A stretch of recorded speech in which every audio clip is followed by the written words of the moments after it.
Sejam bem-vindos ao Livros para a Vida. Se você é novo aqui, não deixe de inscrever-se e ative também o sininho das notificações. Fique agora com Sobre a Brevidade da Vida, Sêneca.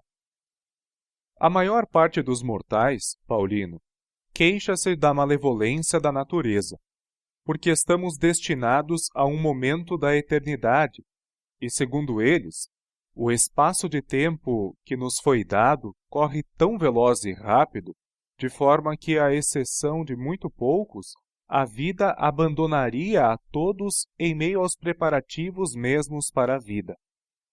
E não é somente a multidão e a turba insensata que se lamenta desse mal considerado universal. A mesma impressão provocou queixas também de homens ilustres. Daí o protesto do maior dos médicos: a vida é breve, longa, a arte. Daí o litígio, de nenhuma forma apropriado a um homem sábio, que Aristóteles teve com a natureza. Aos animais ela concedeu tanto tempo de vida que eles sobrevivem por 5 ou 10 gerações. Ao homem, nascido para tantos e tão grandes feitos, está estabelecido um limite muito mais próximo. Não é curto o tempo que temos, mas dele muito perdemos. A vida é suficientemente longa e com generosidade nos foi dada para a realização das maiores coisas, se a empregamos bem. Mas quando ela se esvai no luxo e na indiferença, quando não a empregamos em nada de bom, então, finalmente constrangidos pela fatalidade, sentimos que ela já passou por nós sem que tivéssemos percebido. O fato é o seguinte: não recebemos uma vida breve, mas a fazemos. Nem somos dela carentes, mas esbanjadores. Tal como abundantes e régios recursos, quando caem nas mãos de um mau senhor, dissipam-se num momento, enquanto que, por pequenos que sejam, se são confiados a um bom guarda, crescem pelo uso. Assim também nossa vida se estende por muito tempo para aquele que sabe dela bem dispor. Por que nos queixamos da natureza? Ela mostrou-se benevolente. A vida, se souberes utilizá-la, é longa, mas uma avareza insaciável apossa-se de outro, uma laboriosa dedicação a atividades inúteis. Um embriaga-se de vinho, outro entorpece-se na inatividade. A este, uma ambição sempre dependente das opiniões alheias o esgota. Um incontido desejo de comerciar leva aquele a percorrer todas as terras e todos os mares na esperança de lucro. A paixão pelos assuntos militares atormenta alguns, sempre preocupados com perigos alheios ou inquietos com seus próprios. Há os que, por uma servidão voluntária, se desgastam numa ingrata solicitude a seus superiores. A busca da beleza de um outro, ou o cuidado com sua própria, ocupa a muitos. A maioria que não persegue nenhum objetivo fixo é atirada a novos desígnios por uma vaga e inconstante leviandade, desgostando-se com isso. Alguns não definiram para onde dirigir sua vida, e o destino surpreende-os esgotados e bocejantes, de tal forma que não duvido ser verdadeiro o que disse, à maneira de oráculo, o maior dos poetas: pequena é a parte da vida que vivemos, pois todo o restante não é vida, mas tempo. Os vícios atacam-nos e rodeiam-nos de todos os lados, e não permitem que nos reergamos, nem que os olhos se voltem para discernir a verdade, mantendo-os submersos, pregados às paixões. Nunca é permitido às suas vítimas voltar a si. Se por acaso acontecer de encontrarem alguma trégua, ainda assim, tal como no fundo do mar, no qual mesmo após a tempestade ainda há agitação, eles ainda assim são o joguete das paixões, e nenhum repouso lhes é concedido. Pensas que falo daqueles cujos vícios são declarados? Vê aqueles cuja fortuna faz acorrer a multidão, são sufocados pelos seus bens. A quantos as riquezas não são um peso? Quantos não verteram seu sangue por causa de sua eloquência e da presteza diária com que exibiam seus talentos? Quantos não estão pálidos por causa de seus contínuos prazeres? A quantos a vasta multidão de clientes não dá nenhuma liberdade? Passa os olhos por todos, desde os mais pequenos até os mais poderosos. Este advoga, aquele assiste, um é acusado, o outro defende, e um outro ainda julga. Ninguém reivindica nada para si. Todos consomem mutuamente suas vidas. Pergunta por aqueles cujos nomes se aprendem de cor e verás que eles são identificados pelas características seguintes. Este é servidor daquele que o é de um outro. Ninguém pertence a si próprio, e, portanto, é o cúmulo da insensatez a indignação de alguns. Queixam-se do desdém de seus superiores, porque estes não tiveram tempo de ir ter com eles quando desejavam. Quem ousará queixar-se da soberba de um outro, quando ele mesmo não tem um momento livre para si próprio? E aquele, contudo, apesar de seu aspecto insolente, olhou-te uma vez com consideração, sem saber quem eras, prestou atenção às tuas palavras, e mesmo recebeu-te junto de si. Tu não te dignaste a considerar nem a ti mesmo. Portanto, não há razão para pedires contas de teus favores a quem quer que seja, uma vez que, quando os fizeste, não desejavas estar com um outro, mas não podias estar contigo. Todos os espíritos que alguma vez brilharam consentirão neste único ponto. Jamais se cansarão de se espantar com a cegueira das mentes humanas. Não se suporta que as propriedades sejam invadidas por ninguém, e se houver uma pequena discórdia quanto à medida de seus limites, os homens recorrem a pedras e armas. No entanto, permitem que outros se intrometam em suas vidas, a ponto de eles próprios induzirem seus futuros possessores. Não se encontra ninguém que queira dividir seu dinheiro, mas a vida, entre quantos cada um a distribui. São ávaros em preservar seu patrimônio, enquanto, quando se trata de desperdiçar o tempo, são muito pródigos com relação à única coisa em que a avareza é justificada. Por isso, agrada-me interrogar um qualquer dentre a multidão dos mais velhos. Vemos que chegaste ao fim da vida, contas já 100 ou mais anos. Vamos, faz o cômputo de tua existência.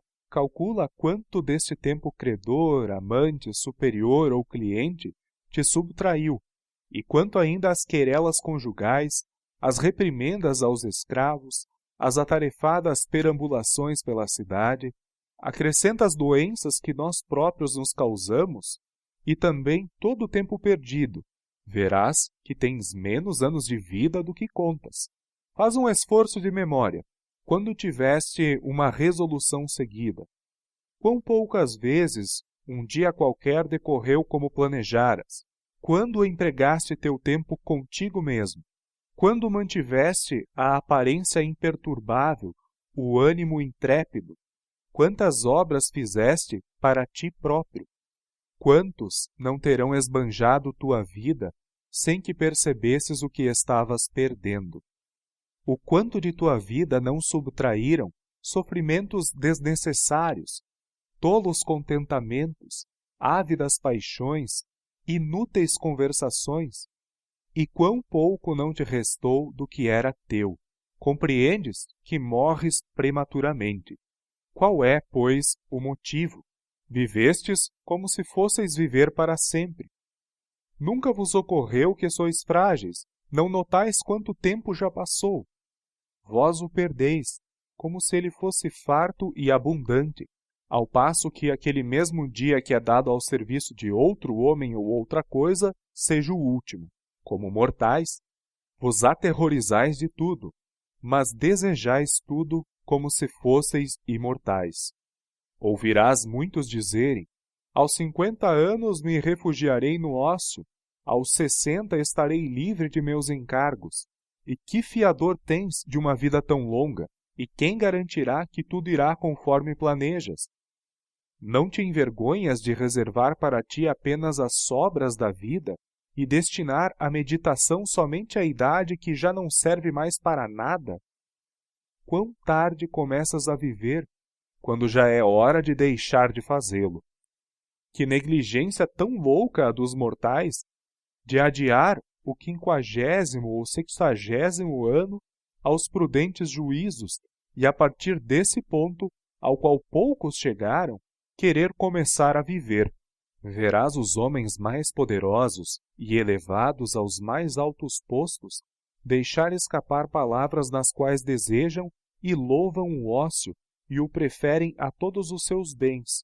Por um momento desejam abdicar daquela sua proeminência, se for possível fazê-lo em segurança, pois ainda que nada venha do exterior assaltá-la ou abalá-la, por si só a fortuna se desfaz.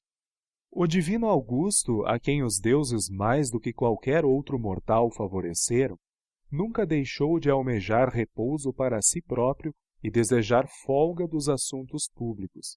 Todas as suas falas voltavam sempre ao mesmo ponto, a esperança de ócio. Isto distraía suas penas com o seguinte consolo, fingido contudo doce: um dia haveria de viver para si mesmo.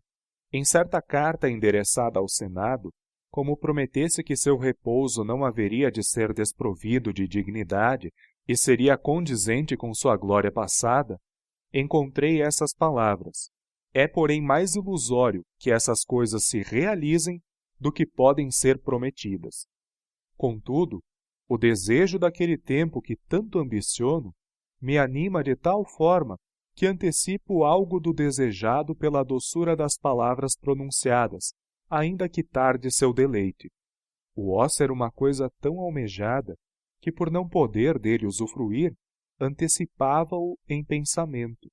Ele que via todas as coisas dependerem unicamente de si, que decidia a sorte dos homens e das nações, com muita satisfação pensava no dia em que se despojaria de sua grandeza. Estava ciente de quanto suor exigiam aqueles bens que brilhavam por todas as terras, de quantas inquietações reprimidas eles ocultavam. Forçado primeiramente a combater os cidadãos, depois os amigos, e finalmente os mais próximos de si, em mar e em terra fez correr sangue, tendo levado a guerra a Macedônia, Cilícia, Egito, Ásia e a quase todas as costas, dirigiu os exércitos já cansados de oprimir romanos às guerras externas, enquanto pacifica os Alpes e subjuga inimigos infiltrados em meio à paz do império, e estende as fronteiras para além do Reno, do Eufrates e do Danúbio, na própria Roma, contra ele se voltavam os punhais de Murena, Cepião, Lépido, Ignácio e de tantos outros. Ainda não havia escapado das armadilhas destes, e sua filha e muitos jovens nobres entregavam-se ao adultério, como se isso fosse um sacramento, atormentando dessa forma sua velhice. E ainda havia uma segunda e temível união de uma certa mulher a um Antônio. Ele arrancava esses males com suas próprias mãos, e outros latentes irrompiam. Tal como num corpo ferido e sangrando, uma outra parte qualquer sempre se rompia. Por isso desejava o ócio. Todos os seus labores residiam nessa esperança e pensamento. Tal era o desejo daquele que podia satisfazer todos os desejos. Marco Cícero, atirado entre homens como Catilina, Clódio, Pompeu e Crasso, uns manifestos inimigos, outros dúbios amigos, enquanto oscilava com a República e procurava sustentá-la no seu naufrágio, até finalmente afundar com ela, sempre inquieto na prosperidade e impaciente na adversidade. Quantas vezes não amaldiçoou seu próprio consulado, que era louvado não sem motivo, mas sem moderação. Que coisas lamentáveis ele diz numa carta a Ático, na época em que Pompeu, o pai, já havia sido vencido, e seu filho restaurava na Espanha as armas despedaçadas. Perguntas-me, o que faço aqui? Diz ele, Semi-livre, quedo-me em minha vila de Túsculo. Ainda acrescenta muitas outras palavras, nas quais lamenta a vida passada, queixa-se do presente e desespera-se do futuro. Cícero se diz semi-livre, mas, por Júpiter, nunca o sábio recorrerá a um termo tão baixo. Nunca será semi-livre, mas será um homem de íntegra e sólida liberdade, desapegado, senhor de si e bem acima dos demais. Pois quem pode estar acima daquele que está acima da fortuna? Disse que Lívio Druso, homem violento e arrebatador, após ter dado curso a novas leis e às más medidas dos Gracos, com o apoio de uma vasta multidão de toda a Itália, não vendo uma saída para a sua política que já não mais podia levar adiante, nem uma vez precipitada abandonar, amaldiçoou sua vida agitada desde o princípio e declarou nunca ter tido férias, nem mesmo quando menino.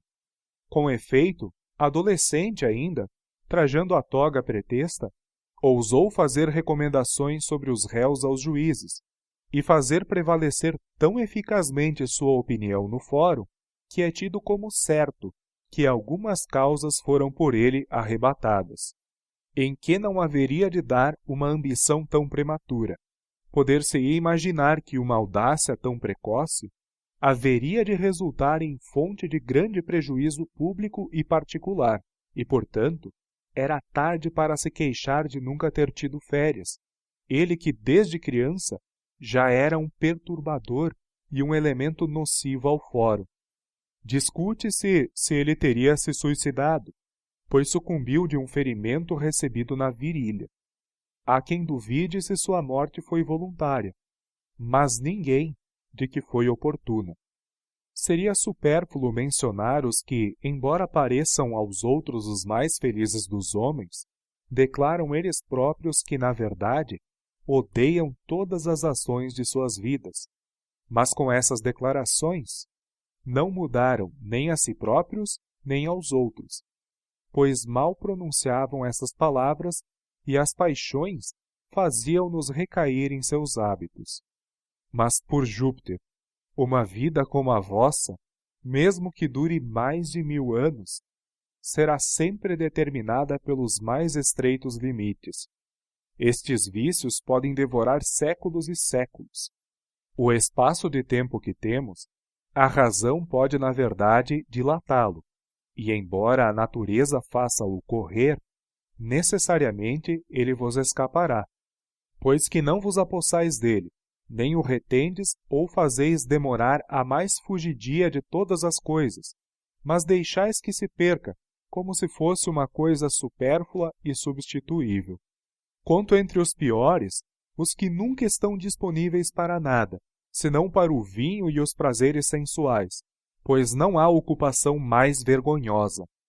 Outros, embora se prendam à imagem vazia da glória, contudo erram honradamente.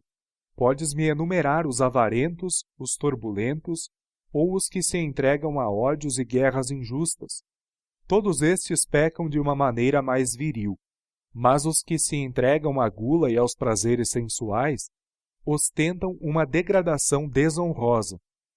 Examina todo o tempo deles, verifica quanto gastam em cálculos ávaros, quanto em preparar emboscadas, quanto temendo-as, quanto bajulando, quanto sendo bajulados, e quanto tempo ocupam em compromissos judiciários, seus ou alheios, ou com banquetes, que já se tornaram mesmo uma obrigação.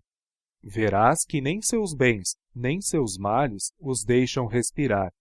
Finalmente, todos concordam que um homem ocupado não pode fazer nada bem, não pode se dedicar à eloquência, nem aos estudos liberais, uma vez que seu espírito, ocupado em coisas diversas, não se aprofunda em nada, mas, pelo contrário, tudo rejeita, pensando que tudo lhe é imposto. Nada é menos próprio do homem ocupado do que viver, pois não há outra coisa que seja mais difícil de aprender. Professores das outras artes há vários e por toda parte.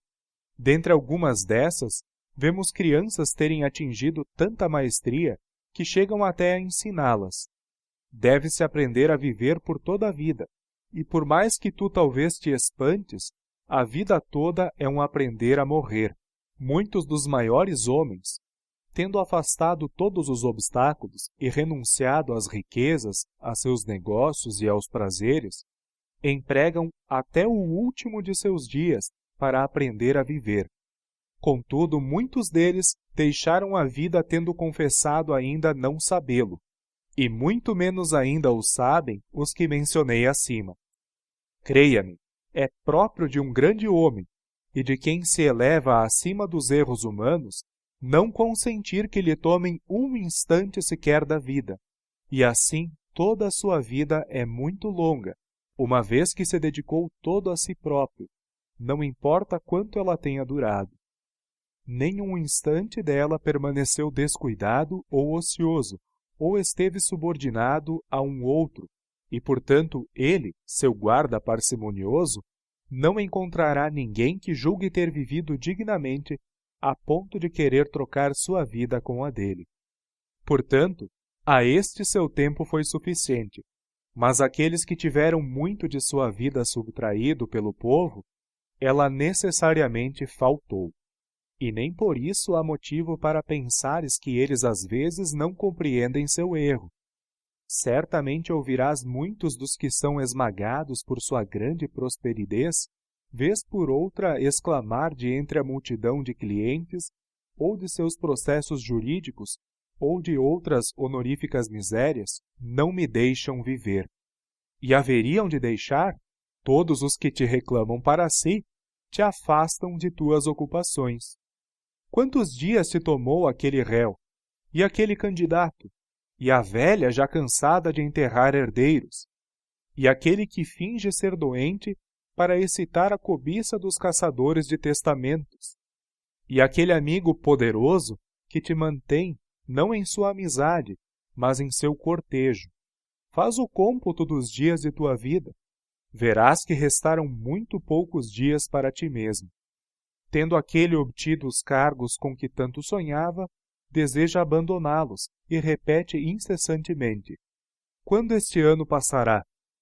Outro proporciona espetáculos públicos que tanto desejou que lhe fossem cabidos por sorte, e agora diz: quando me livrarei deles? Disputa-se tanto para ouvir aquele advogado, que ele enche de uma grande multidão todo o fórum, até para além de onde possa ser ouvido. Quando diz ele: me livrarei disto? Cada um faz precipitar sua vida e padece da ânsia do futuro e de tédio do presente. Mas o que emprega todo o tempo consigo próprio, que ordena cada dia como se fosse uma vida, nem deseja o amanhã, nem o teme. Pois que novo prazer há que qualquer hora lhe possa imediatamente trazer? Tudo lhe é conhecido, tudo foi desfrutado até a saciedade. Do resto, que a fortuna disponha como queira. A vida já lhe foi assegurada. Nada se lhe pode adicionar ou arrebatar, e mesmo que algo se acrescente a ela, seria como se alimentassem alguém já farto de alimentos quaisquer. Estará recebendo algo que nem mais deseja. Portanto, não há por que pensar que alguém tenha vivido muito por causa de suas rugas ou cabelos brancos. Ele não viveu por muito tempo, simplesmente foi por muito tempo.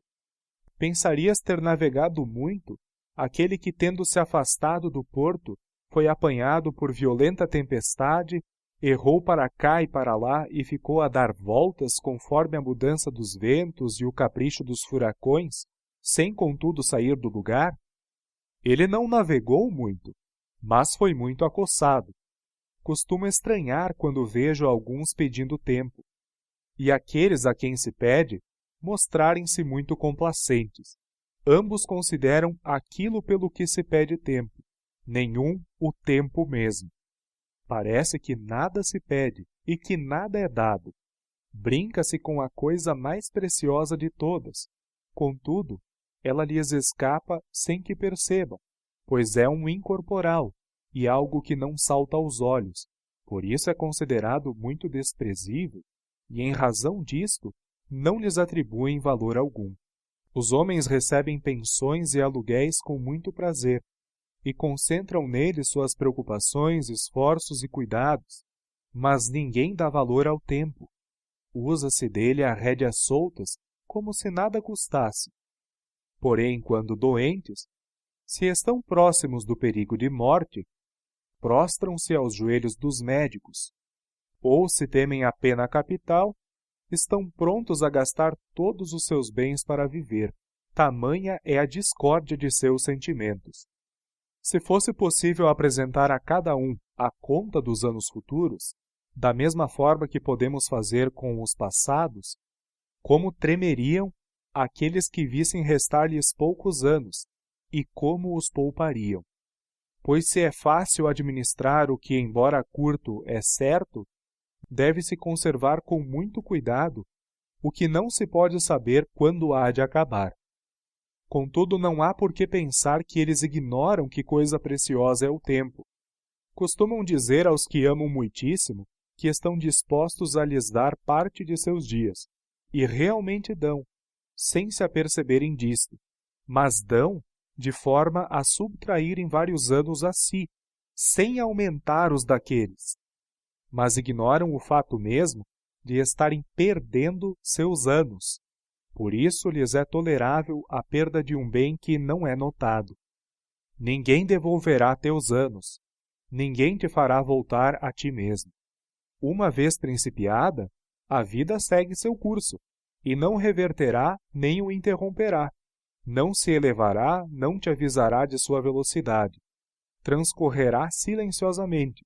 Não se prolongará por ordem de um rei, nem pelo apoio do povo. Correrá tal como foi impulsionada no primeiro dia. Nunca desviará seu curso, nem o retardará. Que sucederá? Tu estás ocupado e a vida se apressa. Por sua vez, virá a morte, a qual deverás te entregar, queiras ou não. Pode haver algo mais estúpido que o modo de ver de alguns? Falo daqueles que deixam de lado a prudência. Ocupam-se para poder viver melhor. Armazenam a vida gastando-a. Fazem seus planos a longo prazo. No entanto, protelar é do maior prejuízo para a vida. Arrebata-nos cada dia que se oferece a nós. Rouba-nos o presente ao prometer o futuro.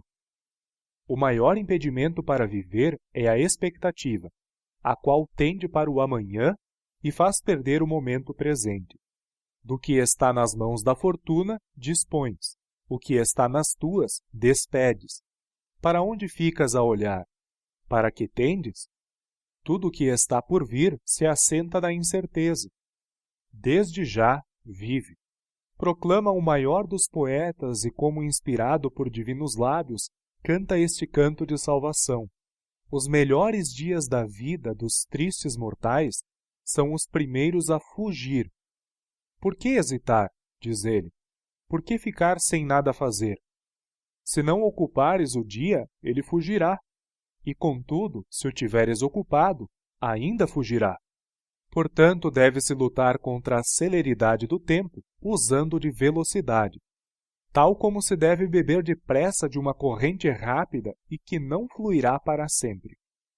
O poeta emprega magnificamente as palavras para censurar a infinita contemporização, pois diz o melhor dia e não a melhor idade. Como é que tu, seguro e demorado em meio a uma tão grande fuga de tempo, dispões para ti os meses e os anos numa longa série de acordo com tua avidez? O poeta fala do dia, e deste mesmo dia que está fugindo. Acaso se duvida que os melhores dias fujam primeiro aos míseros mortais, isto é, aos ocupados? A velhice oprime tanto seus espíritos pueris que chegam a ela surpresos e desarmados, pois nada em sua vida foi previsto. Bruscamente e desprevenidos nela caíram, não a sentiram chegar diariamente. Tal como uma conversa ou uma leitura, ou alguma reflexão mais séria distrai os viajantes, que se veem chegados ao destino sem notar que dele se aproximavam, assim esta contínua e tão rápida caminhada da vida, que dormindo ou acordados fazemos no mesmo passo, aos ocupados, não aparece senão no fim. Quisesse eu dividir minha tese em tópicos e argumentos, ocorrer-me-iam muitos exemplos pelos quais provaria que é muito breve a vida dos ocupados. Costumava dizer Fabiano que não era um desses filósofos acadêmicos, mas um dos verdadeiros e antigos. Contra as paixões, deve-se lutar com arrojo, e não com sutilezas, e deve-se romper a linha de batalha com um grande assalto, não com tímidas tentativas. Não aprovava sofismas, pois devemos vencer as paixões, não espicaçá-las. Contudo, para demonstrar às suas vítimas seu desvario, devemos instruí-las, não lamentá-las. A vida divide-se em 3 períodos: o que foi, o que é e o que há de ser. Destes, o que vivemos é breve, o que havemos de viver, duvidoso, o que já vivemos, certo. Pois sobre este último, a fortuna perdeu os direitos. É o que não se submete ao arbítrio de ninguém. Eis o que escapa aos culpados. Pois eles não têm tempo para reconsiderar o passado, e mesmo se tivessem, ser-lhes-ia desagradável a recordação de uma coisa da qual se arrependem. Portanto, é a contragosto que voltam seus pensamentos ao tempo mal empregado, e não ousam reviver aquelas horas, cujos vícios, embora estivessem dissimulados pelo atrativo de um prazer momentâneo, desvendam-se com a recordação. Ninguém se voltará de bom grado ao passado, exceto aquele cujas ações estão todas submetidas à censura de sua consciência, que nunca se engana. Aquele que ambiciosamente muitas coisas cobiçou, orgulhosamente desprezou, insolentemente venceu, traiçoeiramente enganou, desonestamente roubou e prodigamente dissipou seus bens, necessariamente terá que temer suas próprias recordações. Ora, de nossa vida, esta é a parte inviolável e já consagrada, que está acima de todas as vicissitudes humanas, que foi subtraída ao império da fortuna e que não pode ser afetada pela pobreza, nem pelo medo, nem pelo assédio das doenças. Não se pode perturbá-la ou roubá-la de seu possessor, pois sua posse é perpétua e livre de receios. Os dias apresentam-se a nós um a um e momento por momento. Entretanto, todos os dias do passado se apresentarão a nós quando ordenarmos, e consentirão em ser apropriados e examinados à vontade, coisa que os ocupados não têm tempo de fazer. É próprio de uma mente segura de si e sossegada poder percorrer todas as épocas de sua vida, mas o espírito dos ocupados, tal como se estivesse subjugado, não pode se voltar sobre si mesmo e se examinar. Portanto, sua vida se precipita num abismo. E tal como não é de nenhum proveito procurar encher uma ânfora, por mais que nela se coloque líquido, se não há fundo que o receba ou o sustenha, assim também não importa quanto tempo tens à disposição. Se não tens como retê-lo, ele vazará como de almas rachadas e furadas. O tempo presente é brevíssimo, tanto que a alguns parece não existir, pois está sempre em movimento, flui e precipita-se, deixa de ser antes de vir a ser. É tão incapaz de deter-se quanto o mundo ou as estrelas, cujo infatigável movimento não lhes permite permanecer no mesmo lugar. Pertence, pois, aos ocupados apenas o tempo presente, que é tão breve que não pode ser abarcado. E este mesmo escapa-lhes, ocupados que estão em muitas coisas. Enfim, queres saber quão pouco vivem os ocupados? Vê como desejam viver longamente. Velhos decrépitos mendigam em suas orações um acréscimo de uns poucos anos. Procuram parecer menos idosos e lisonjeiam-se com mentiras, e encontram tanto prazer em enganar a si próprios, que é como se enganassem junto o destino. Mas quando uma enfermidade qualquer adverte-os de que são mortais, morrem tomados de pavor, não como se deixassem a vida, mas como se ela lhes fosse arrancada. ficam gritando que foram tolos em não viver e que se por acaso escaparem da doença, haverão de viver no ócio. Então tomam consciência de quão inútil foi adquirir o que não desfrutaram e de como todos os seus esforços resultaram em vão. Mas para aquele cuja vida esteve livre de preocupações, por que não haveria ela de ser longa? Dela nada foi transferido a um outro, nada foi atirado a um e outro lado, nada foi dado à fortuna, nada desperdiçado por negligência, nada foi esbanjado com prodigalidade, nada ficou sem ser empregado. Toda ela, por assim dizer, teve proveito. E deste modo, por mais curta que seja, ela é mais que suficiente. E, portanto, quando lhe vier o último dia, o sábio não hesitará em caminhar para a morte com passo firme. Talvez tu me perguntes a quem eu chamo de ocupados. Não há por que pensar que entendo serem ocupados apenas aqueles contra os quais se mandam os cães para expulsá-los da basílica, ou os que vemos sobressair, seja orgulhosamente em meio à multidão de seus clientes, seja desprezivelmente da de outro, ou aqueles cujos compromissos obrigam a abandonar seus lares para ir bater à porta do outro, ou aqueles a quem a lança do pretor põe ocupados devido a um lucro infame e que um dia haverá de apodrecer. O ócio de alguns é ocupado, quer em sua vila ou em seu leito, quer em meio à solidão, mesmo quando estão afastados de todos, eles próprios prejudicam a si mesmos. Não devemos chamar sua vida de ociosa, mas de ocupação indolente. Por acaso chamamos de ocioso o que coleciona com escrupuloso cuidado os bronzes coríntios, preciosos devido à mania de uns poucos, e consome a maior parte de seus dias em meio a ferrugentos pedaços de metal? E o que se senta num ginásio? Que vergonha! Os vícios dos quais somos vítimas nem mesmo são romanos. Para apreciar as pelejas dos rapazes que se estapeiam? E o que classifica seus rebanhos de cavalos segundo a cor e a idade? Ou os que patrocinam os mais novos campeões de atletismo? Que tu chamas de ociosos os que passam muitas horas no cabeleireiro, aparando o que cresceu na noite anterior, discutindo a respeito de cada fio de cabelo, colocando em ordem as madeixas desarranjadas ou ajeitando sobre a testa as que estão falhas aqui e ali? Como ficam irados se o barbeiro foi um pouco negligente, crendo que estava a aparar os cabelos de um verdadeiro homem? Como se encolerizam se algo de sua cabeleira foi cortado, se algo está fora de ordem, se tudo não cai em seus devidos cachos? Qual destes não preferiria ver a desordem na república a ver a de seus cabelos? Quem não se preocupa mais com a elegância de sua cabeça do que com sua saúde?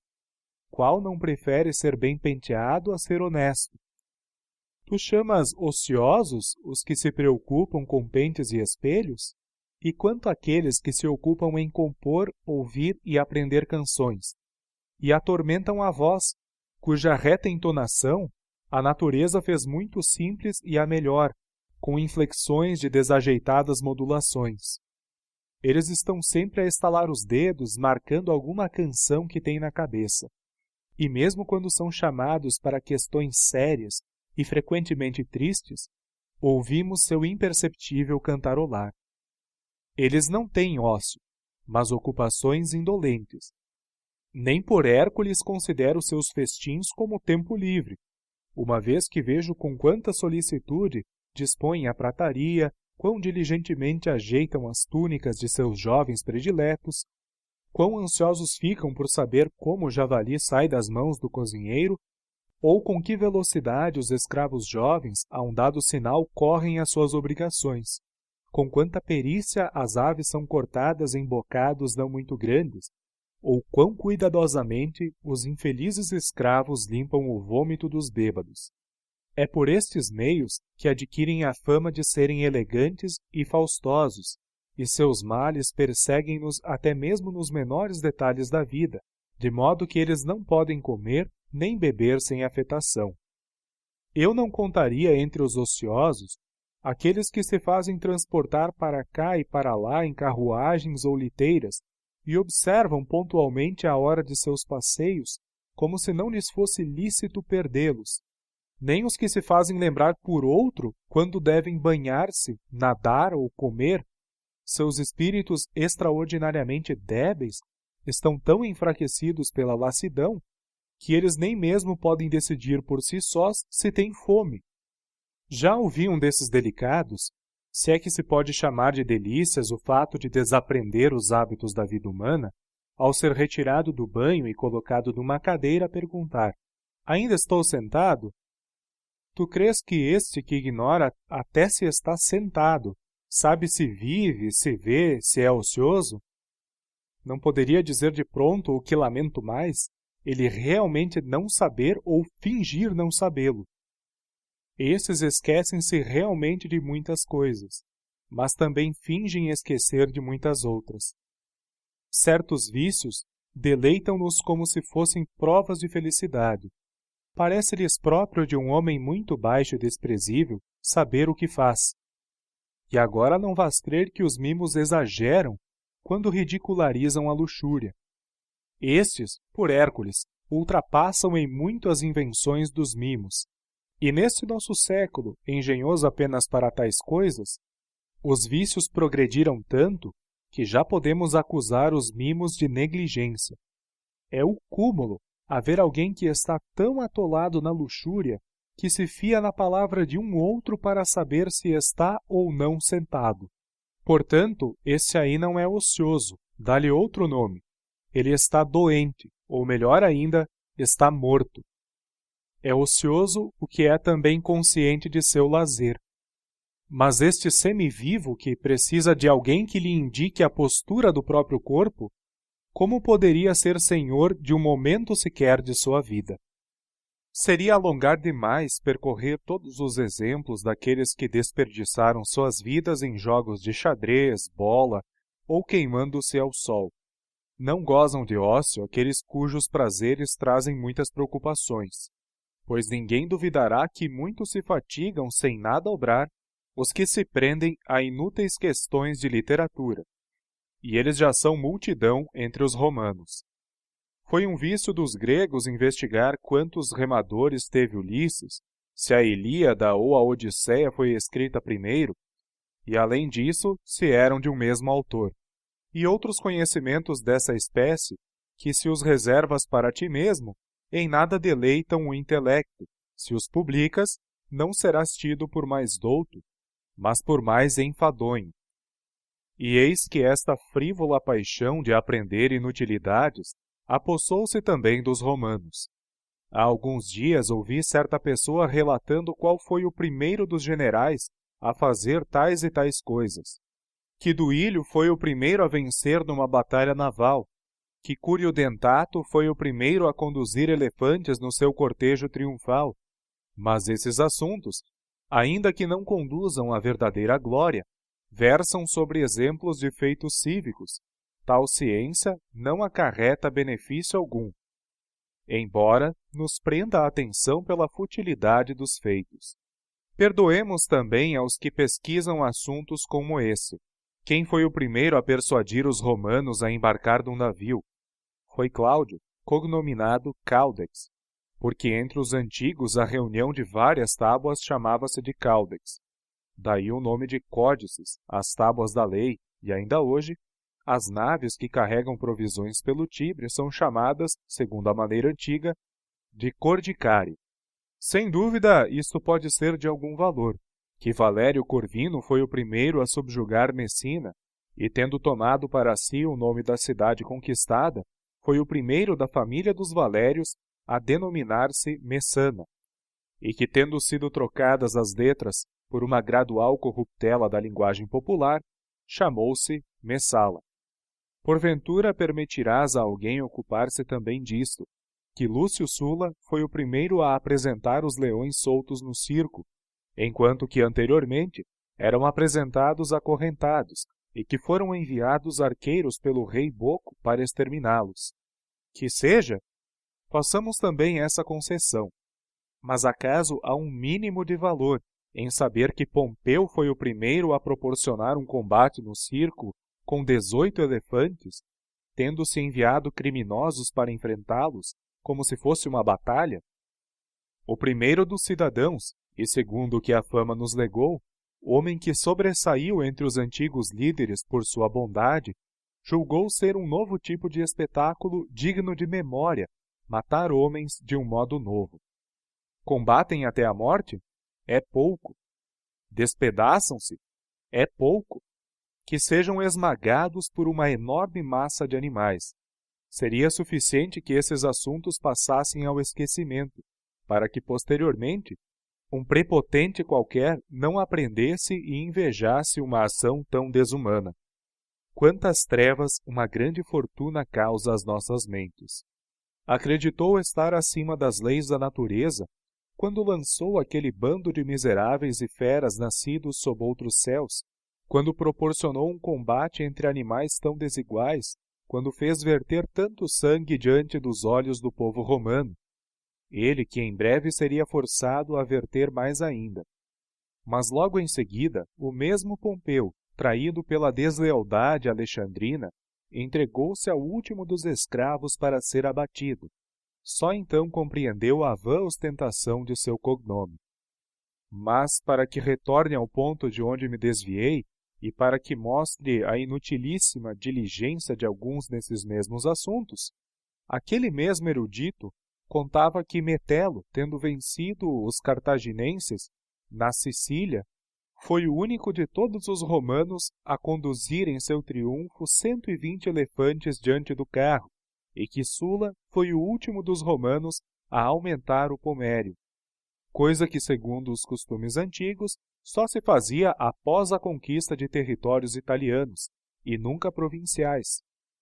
Há alguma utilidade maior em saber que o Monte Aventino, como assegurava aquele, situa-se para além do daí, ou porque quando Remo tomava os auspícios, o voo das aves não foi favorável, e ainda outros inumeráveis conhecimentos que ou estão abarrotados de mentiras ou são dessa natureza, pois mesmo que se admita que eles contam essas coisas todas de boa fé e que se responsabilizam pelo que foi escrito, contudo, esses conhecimentos servirão para minorar os erros de alguém?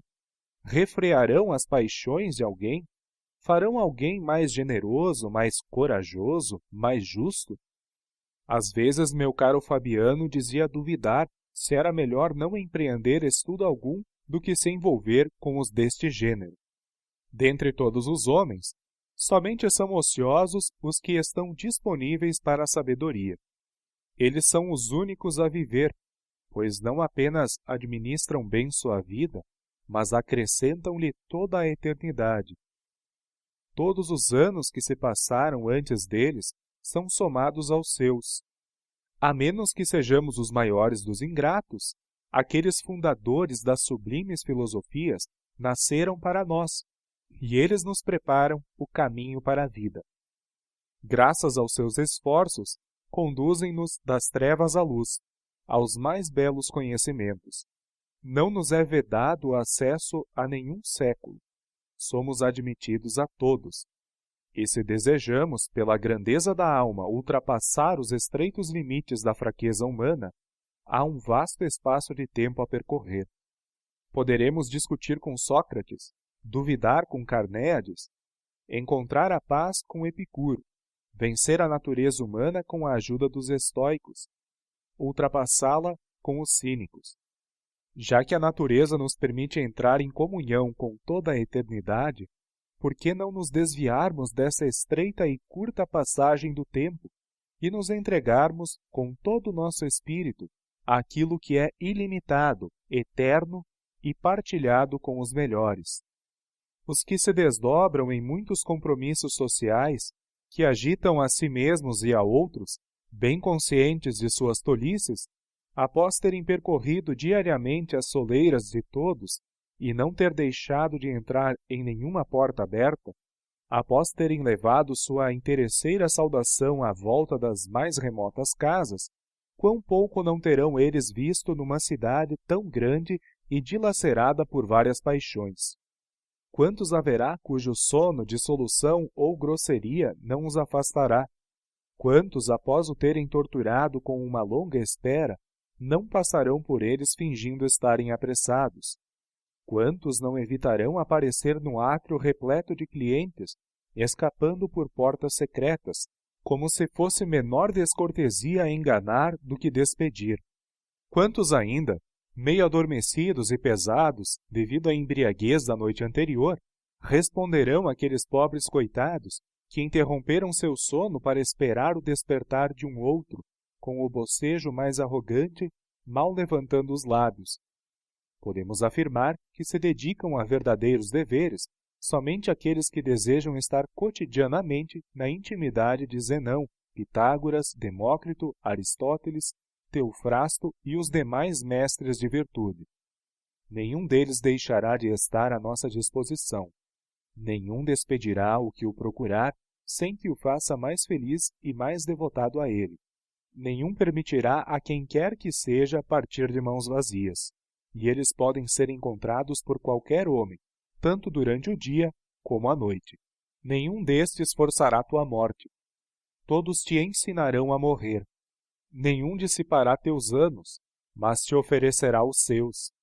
Nunca a conversação com ele será perigosa, fatal à amizade ou onerosa à deferência. Conseguirás deles tudo o que quiseres.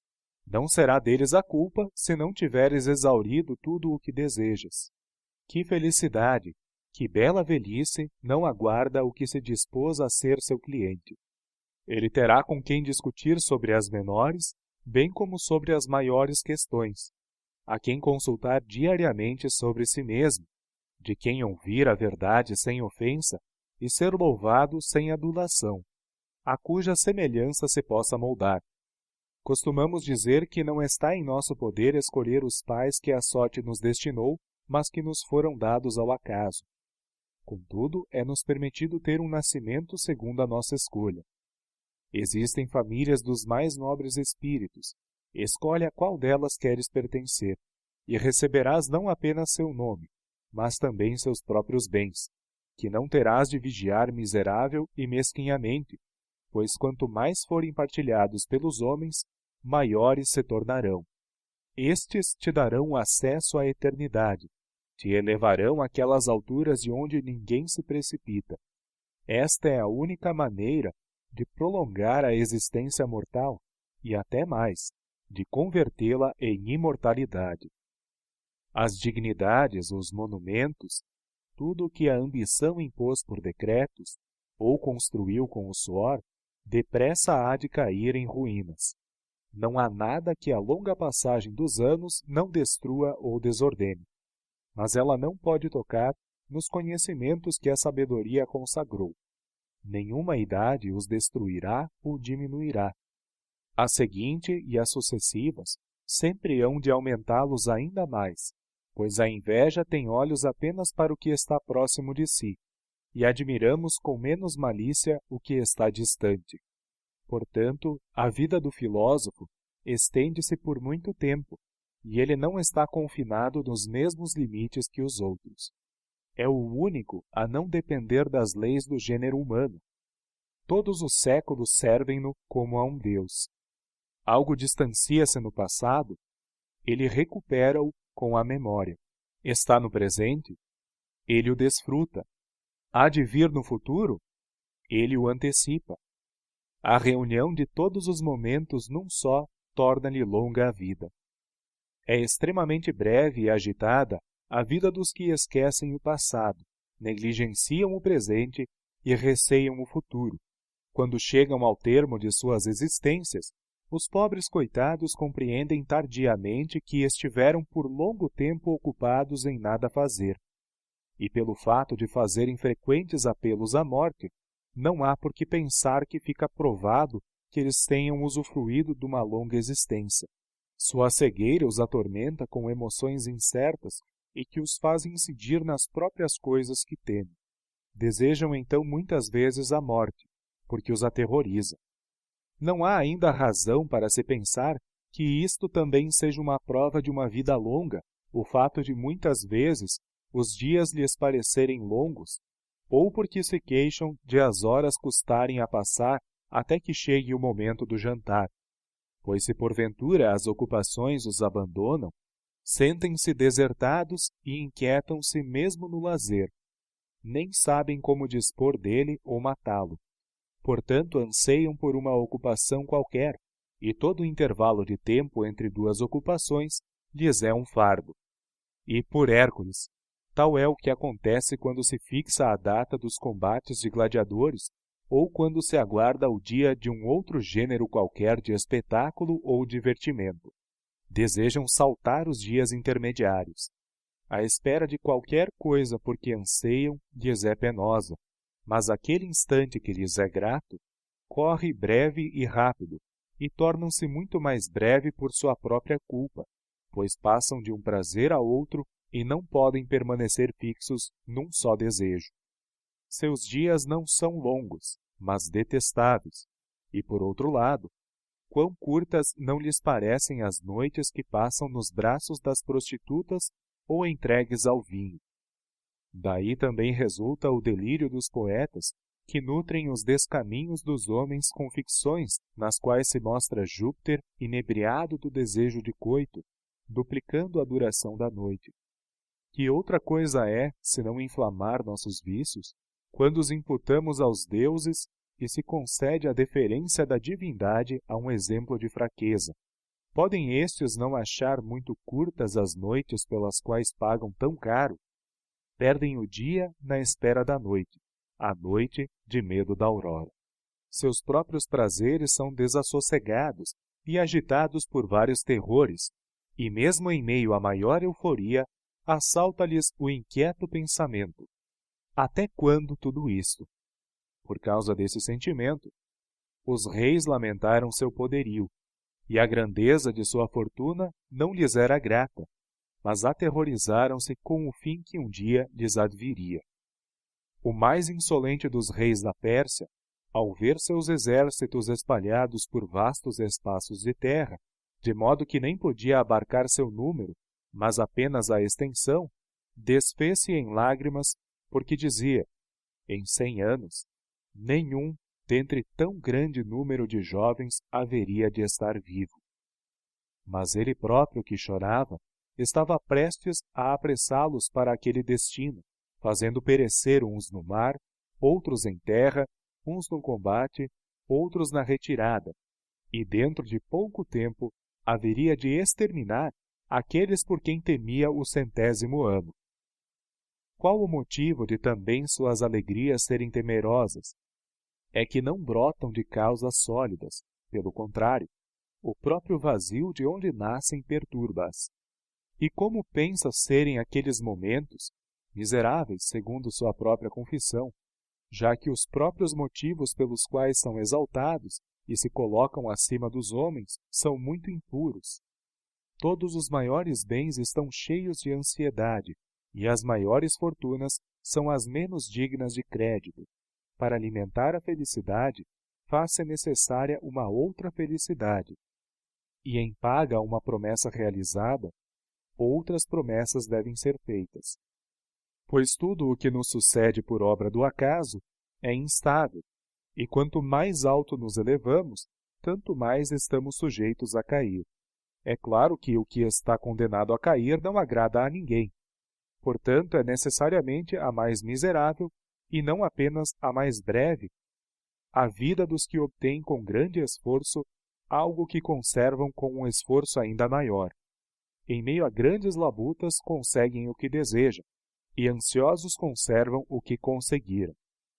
Entretanto, não têm consciência de que o tempo nunca mais há de voltar. Novas ocupações seguem-se às antigas, a esperança suscita esperança, a ambição, ambição. Não procuram um fim às misérias, mas mudam seu assunto. Nossos cargos nos atormentam, os dos outros nos tomarão mais tempo. Cessamos de fatigar-nos como candidatos, começamos novamente como partidários. Renunciamos ao estorvo de acusar, apresenta-se-nos o de julgar. Deixa de ser juiz, é feito pretor. Envelheceu como administrador de propriedades alheias, ocupa-se agora com sua riqueza. As vestes guerreiras deram folga a Mário, o consulado não lhe dá sossego. Cincinato apressa-se a escapar do cargo ditatorial, será novamente chamado do arado. Cipião, ainda muito jovem para uma tarefa de tal envergadura, combaterá os cartaginenses, vencedor de Aníbal, vencedor de Antíoco, orgulho de seu consulado e garantia do de seu irmão, seria colocado ao lado de Júpiter, não fosse sua intervenção pessoal. As guerras civis perseguirão este salvador da pátria, e tendo sido na juventude honrado como um deus, já velho, deleitar-se-á apenas com o desejo de um altivo exílio. Nunca faltarão motivos de inquietação, quer na prosperidade, quer na miséria. A vida será dilacerada entre as ocupações. O ócio sempre desejado, nunca obtido. Portanto, meu caro Paulino, aparta-te da multidão, e já bastante acossado pela duração de tua existência, não te afastes de um porto mais tranquilo. Pensa quantas vagas já te acometeram, quantas tempestades, de uma parte, já suportaste na vida particular, quantas, de outra, suscitaste contra ti na vida pública. Teu valor já foi suficientemente testado. Em fatigantes e atormentadas provas, o teu valor. Tenta ver o que pode realizar no ócio. A maior parte de tua vida, e certamente a melhor, foi dada à República. Toma também para ti um pouco de teu tempo. Não te convoco a um retiro indolente e inativo, nem a afogar todo o teu vigoroso caráter no sono ou nos prazeres caros à multidão. Isso não é estar em sossego.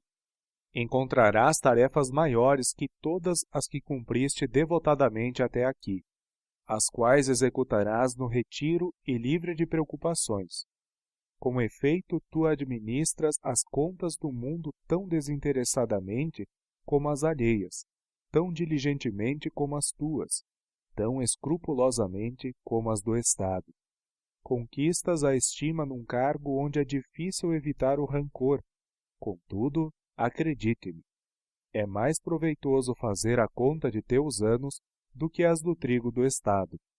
Este teu vigor de ânimo, capaz das maiores coisas, desvia-o de um cargo sem dúvida honroso, mas pouco adequado para tornar uma vida feliz. E lembra-te de que não foste educado desde os mais tenros anos nos estudos liberais, para que alqueires de trigo te fossem confiados.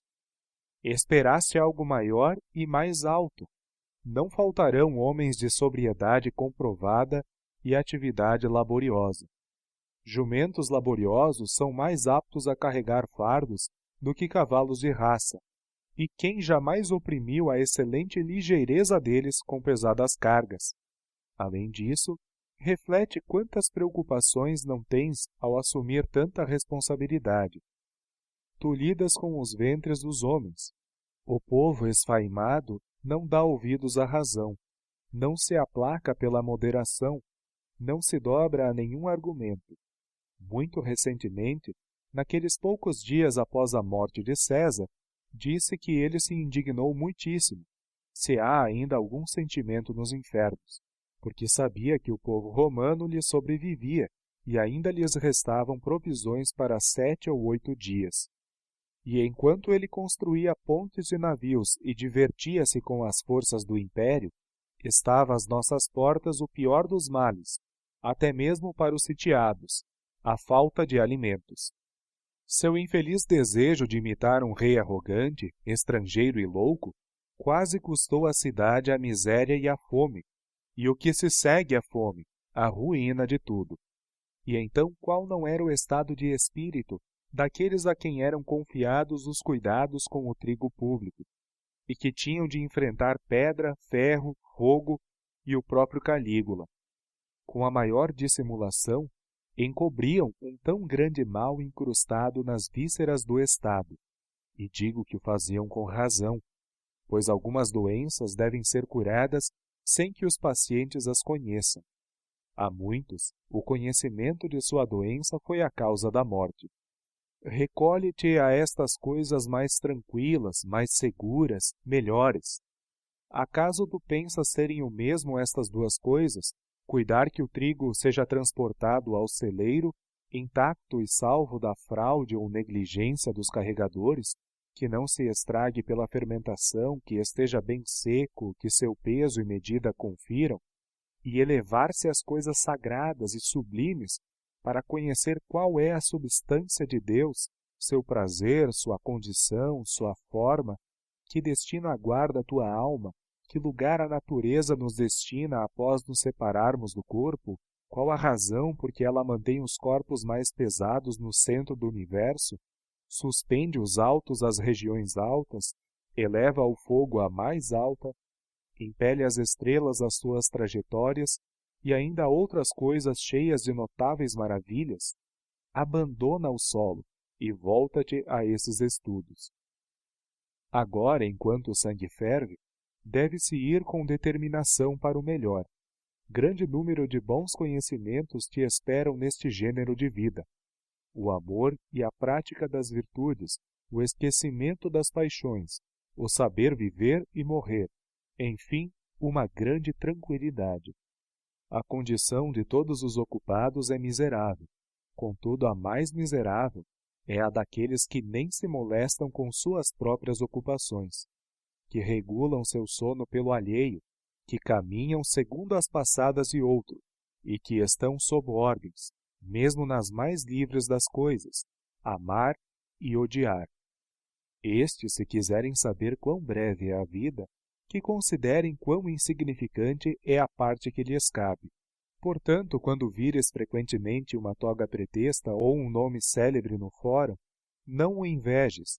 Essas coisas são adquiridas ao custo da vida. Para ligar seu nome a um único ano, consumirão todos os seus anos. A uns a vida abandonou logo nas primeiras etapas, antes que tivessem atingido as alturas ambicionadas. A outros, após terem galgado o cume das honras através de 1000 desonestidades, sobrevém o triste pensamento: ter trabalhado tanto por uma inscrição num túmulo. Enquanto estavam dispostos para novas esperanças como na mocidade, a extrema velhice de alguns, já incapaz, frustrou-lhes os grandes e insaciáveis esforços. Vergonha daquele que já de idade avançada e querendo obter aplausos de um público ignorante, num processo de litigantes desconhecidos, perde seu fôlego. Desgraçado, o que esgotado mais por causa de sua vida do que por causa de seu trabalho, sucumbe em meio aos seus próprios deveres. Desgraçado, o que morre recebendo suas contas, sob o riso do herdeiro longamente deserdado. Não posso omitir um último exemplo que me ocorre.